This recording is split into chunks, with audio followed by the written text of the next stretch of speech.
हमारे बीच विराजमान हमारे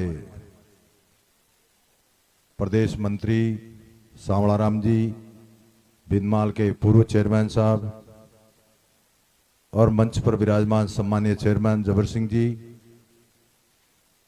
और यहाँ के प्रिंसिपल साहब, समाज के सभी आगेवान बुजुर्गों, युवा साथियों, शक्ति स्वरूपा माता बहनों और मीडिया और पत्रकार बंधुओं,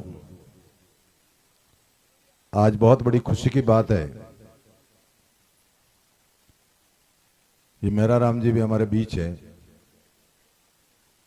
और जिस तरह का वातावरण मैं स्वर्गीय परम पूज्य रूपाराम जी महाराज को भी दंडवत करता हूं, प्रणाम करता हूं कि जिनकी प्रेरणा से ये आज स्थान वही है जैतेसर धाम का।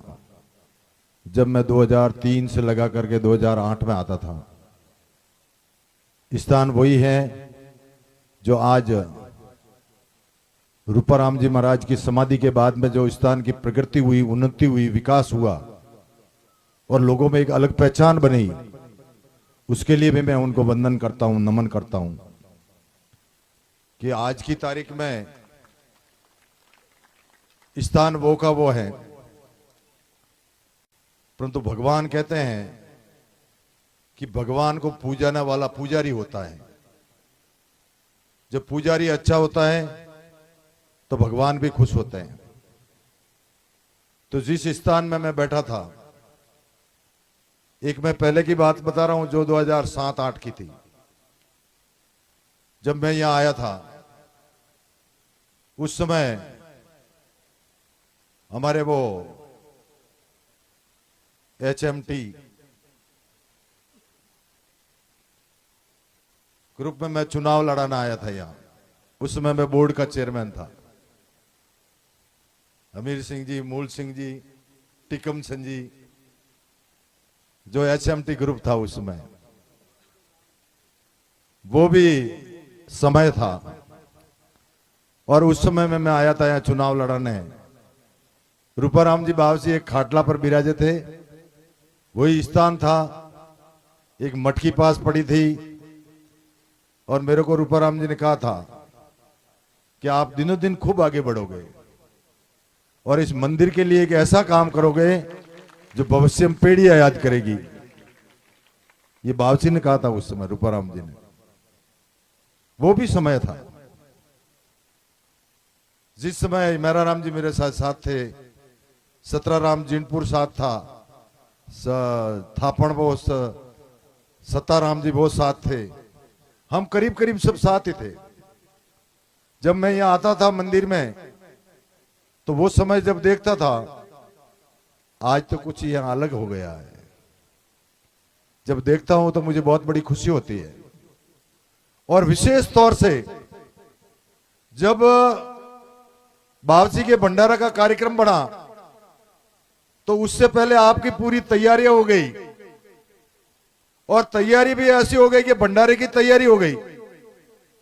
और तैयारी होने के बाद में ये अमीर सिंह जी और ये वहां जयपुर आए और आकर के बाबूजी के अब तो कैसे भी करके मुख्यमंत्री जी का कार्यक्रम बनाना में, दिन तो 4 रहे, कैसे बनाएंगे। तो मुख्यमंत्री जी दिल्ली गए हुए थे। तो जैसे ही एयरपोर्ट हैंगर पर उनके आने का कार्यक्रम बना और हम सब वहीं मिले और उन्होंने कहा कि भाई मेरे तो वो दिल्ली की मीटिंग है और मुझे कैसे आ सकती हूं। देखिए 1 लाख रबारी शामिल होंगे वहां, 1 लाख। तो क्या करोगे? देखिए हमें कुछ चाहिए नहीं, ने चाहिए कुछ नहीं, सिर्फ आपको आना है। तो आऊंगी कैसे? मैं देवस्थान विभाग मेरे पास में है। पहला रामदेवरा में उद्घाटन करना है, उसमें ओंकार सिंह जी लकावत और अमरा राम जी को साथ भेजेंगे। आप कहां मिलोगे? मैं भाई जैतेसर धाम में मिलूंगा। तो इस जैतेसर धाम की जो शुरुआत हुई उस दिन, मैं आपको दावे के साथ कहता हूं, जैसे मैडम एयरपोर्ट पे उतरे हेलीपैड से और उतरते कुंजीलाल जी थे और कुंजीलाल जी को मैंने कान में कहा, ये अमीर सिंह जी पास ही थे, कान सिंह जी कोटड़ी भी थे, उनको कान में कहा मैं कि हमें कुछ नहीं चाहिए, आप राजस्थान के सीएम हो और राजस्थान के मुख्यमंत्री हो तो सिर्फ हमें एक दे दीजिए। क्या मैं कि आवासीय विद्यालय हमारे यहाँ जैतेसर धाम में चाहिए, दूसरा कुछ नहीं चाहिए। उन्होंने कहा एस्टिमेट बताओ, मैं कि 9 करोड़ रुपए। तो उन्होंने कहा ठीक है, ओके। तो अरुण जी चतुर्वेदी साथ ही थे, तो अरुण जी के पास में समाज कल्याण विभाग था।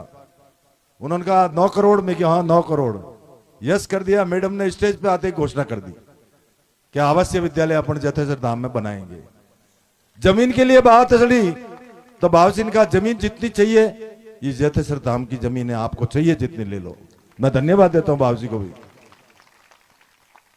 वो समय अलग था। और जैसे ही फाइल चली, फाइल चलते चलते चलते चलते सीधा एस्टीमेट आया। तो एस्टीमेट आया तो बजट में घोषणा हो गई जैतेसर धाम में आवासीय विद्यालय बनाएंगे। एस्टीमेट में पैसे नहीं, जैतेसर धाम में आवासीय विद्यालय बनाएंगे। एस्टीमेट कितना आएगा वो पता नहीं। और जैसे फाइल गई तो 22 करोड़ 60 लाख रुपए आई। तो मैडम ने हमको सबको फोन करके बुलाया कि इधर आओ। आते ही कहा कि क्या किया, आप तो कह रहे थे 9 करोड़, ये 22 करोड़ है। देखिए आप राजस्थान के मुख्यमंत्री हो, छोटी बात थोड़ी है। उन्होंने हाथों हाथ साइन कर दिए। मैं धन्यवाद देता हूं उनको, बहुत बहुत बधाई देता हूं, बहुत बहुत बधाई देता हूं। और आज पूरे राजस्थान में उनकी प्रेरणा से, वसुंधरा जी की प्रेरणा से, और वो समय था 7 विद्यालय पूरे राजस्थान में बनाए, 7।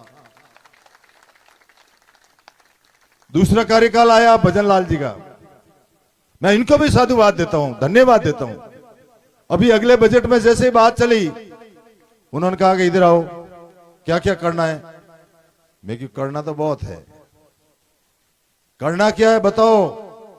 मैं कि सबसे पहले एक तो पिंडवाड़ा में देना है, कितने कॉस्ट है। मैं कि 28 करोड़।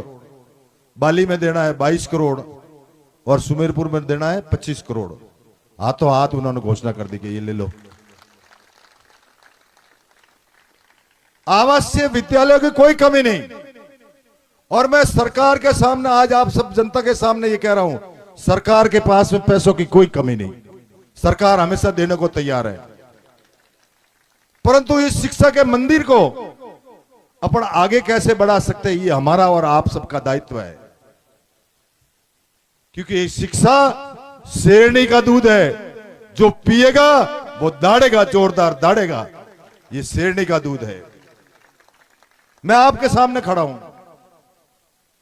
अगर आज ये दूध शेरनी का अगर शिक्षा से नहीं मिला होता तो मैं आपके सामने खड़ा नहीं होता, मैं आपके सामने यहां बोल नहीं सकता। ये अगर किसी ने सिखाया तो इस शिक्षा के मंदिर ने सिखाया है, इसलिए मैं आपके सामने आज बोल रहा हूं। अभी हमने मांग रखी, अभी हमारे इस शिक्षा के क्षेत्र को हम आगे बढ़ा रहे हैं, और आगे नहीं बढ़ा रहे हैं। अब थोड़े दिनों के बाद में, बजट के बाद में, हमारे राजसमंद उदयपुर जिले में एक आवासीय विद्यालय और बनने जा रहा है।